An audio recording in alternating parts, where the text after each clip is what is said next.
Hallelujah हालेलुया hallelujah.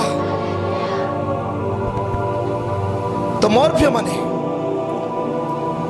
प्रभु आपण मानक ए पृथ्वी देई अछंती। किए किए पृथ्वी रे विजय जीवन काटिया पे भाबुछंती चाहुछंती।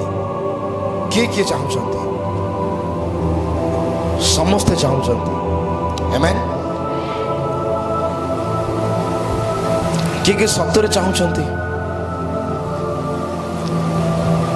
कारण केते जण कहिले बोली हाथ उठी दियंती। समस्ते उठाउछंती बोली के जण उठांती। किंतु प्रकृति में जदि आपण चाहुछंती जे मु एक विजय जीवन काटिबी ताहले आपण को अधिकार चलवा पड़िबो। हालेलुया।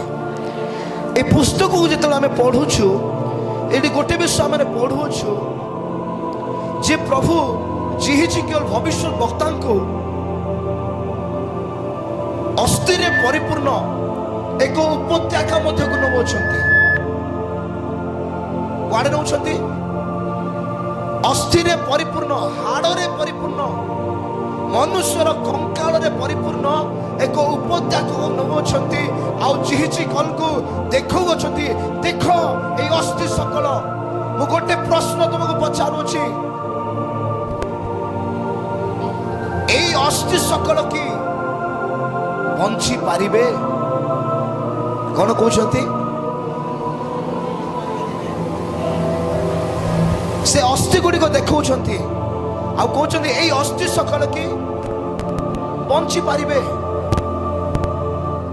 से जने भविष्य वक्ता से कहते प्रभु आपण जानती से माने बंचिबे कि नहीं। तापर जी कल भविष्य वक्ता को प्रभु कहते तीन लिखा जाए तहिरे से मते कहले हे मनुष्य संतान एही अस्थि सकल की सजीव हो पारे? एथिरे मु तोर कली हे प्रभु सदा प्रभु आपण ताहा जानती। पुनर्बार से मते कहले तुम्हें एही सकल अस्थि उद्देश्य भविष्य वाक्य प्रचार करी से मान को कुह हे शुष्क अस्थि सकल तुम्हें माने सदा प्रभुकर वाक्य सुन। हालेलुया हालेलुया हालेलुया हालेलुया। मोर प्रिय माने जिहिजी कल भविष्य वक्ता को सदा प्रभु कहउछंती जे जिहिजी कल सुन एबे तुमे गोटे काम कर एई अस्थि सकल को कथा हो कुह मानको एक भविष्य वाक्य प्रचार कर। कौन प्रचार करिबो?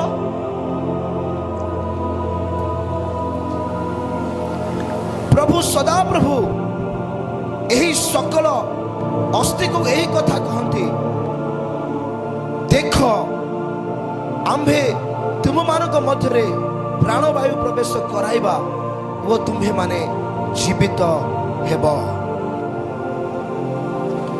मोर प्रिय माने जीजी कल एक कथा कहवा शुणुंट मन देख शुणु। जीजी कल को किए कथा आउछंती?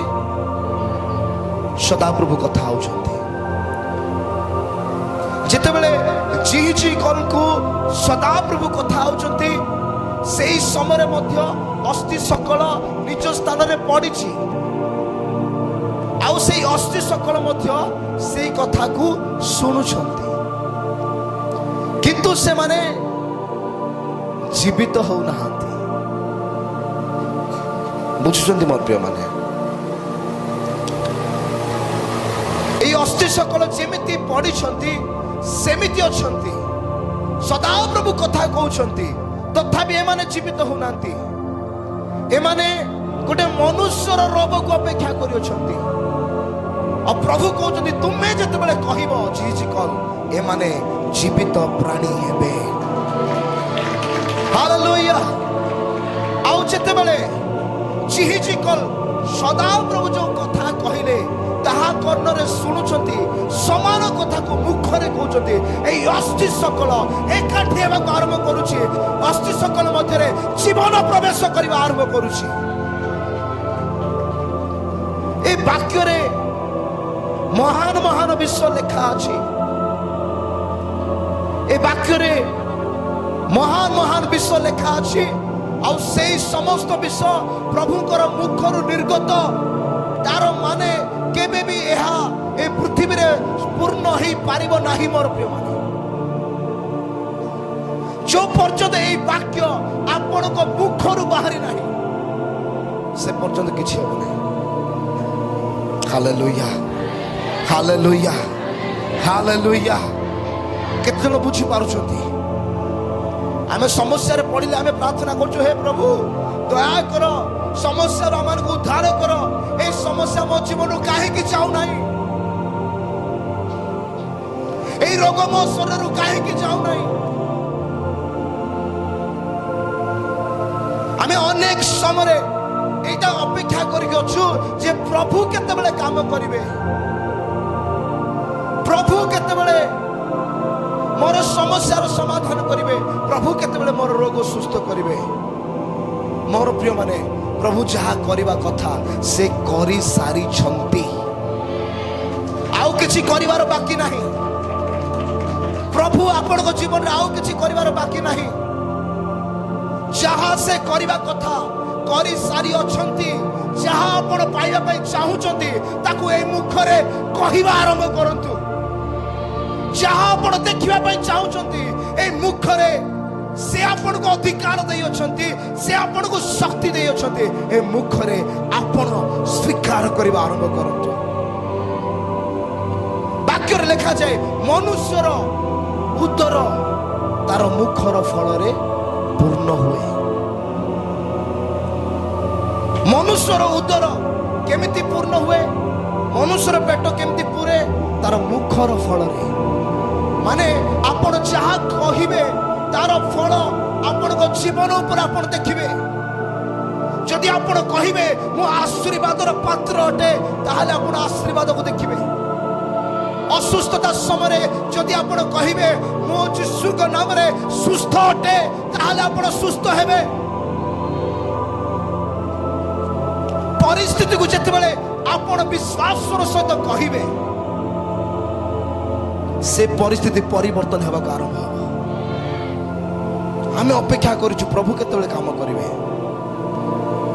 ଆଜିକୁ 2000 ବର୍ଷ ପୂର୍ବରେ ପ୍ରଭୁ ଯୀଶୁ କ୍ରୁଶ ଉପରେ ସବୁ କାମ ସମାପ୍ତ କରିକି ଯାଇଅଛନ୍ତି। ମୋର ପ୍ରିୟମାନେ, କିଏ ବିଶ୍ୱାସ କରୁଛନ୍ତି ଆପଣଙ୍କୁ ସୁସ୍ଥତା ଦରକାର? ସେ ସୁସ୍ଥତା ଦେଇ ସାରିଅଛନ୍ତି। ସେ ପୃଥିବୀରେ ନିଜେ କିଛି କରିବେ ନାହିଁ। ମୋର ପ୍ରିୟମାନେ, ସେ ଯାହା ବି କରିବେ ଆପଣଙ୍କୁ ନେଇକି କରିବା ପାଇଁ ଚାହୁଁଅଛନ୍ତି। ସେଥିପାଇଁ ସେ ଚିହିଚିକଲକୁ କହିଲେ, ତୁମେ କୁହ,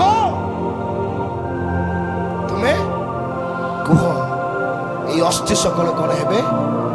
ଜୀବିତ ହେବେ। ତୁମେ ଯଦି କହିବ ନାହିଁ ଏ ଅସ୍ଥି ଜୀବନ ପାଇବ ନାହିଁ। ଆମମାନଙ୍କ ଜୀବନର ଶୁଷ୍କ ଏରିଆକୁ ଆମମାନଙ୍କୁ ଯଦି ଜୀବିତ କରିବାର ଇଚ୍ଛା ଅଛି, ଆଣ୍ଠୁ ପାତିବାକୁ ପଡ଼ିବ, ଆଉ କହିବାକୁ ପଡ଼ିବ। କୁହନ୍ତୁ, କୁହନ୍ତୁ। ଯୋଉ ସ୍ଥାନରେ ଆପଣଙ୍କର ବ୍ୟଥା ଅଛି, ରୋଗ ଅଛି, ତାକୁ ଧରନ୍ତୁ ଆଉ କୁହନ୍ତୁ, ଏ ଜାଗାରେ ମୁଁ ସୁସ୍ଥତାକୁ ଘୋଷଣା କରୁଛି, এই ମନରେ ମୁଁ ଶାନ୍ତିକୁ ଘୋଷଣା କରୁଛି।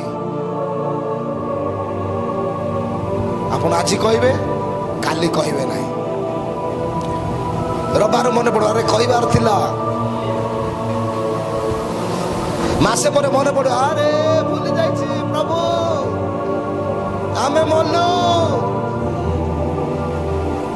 କିରେ ଅଭିଷିକ୍ତ ଦାସ କିଏ ଅଛି? କୋଉଠି ଅଛି? କୋଉଠି ଅଛି ରେ? ମୋ ମୁଣ୍ଡରେ ଟିକେ ହାତ ରଖିଦେବ।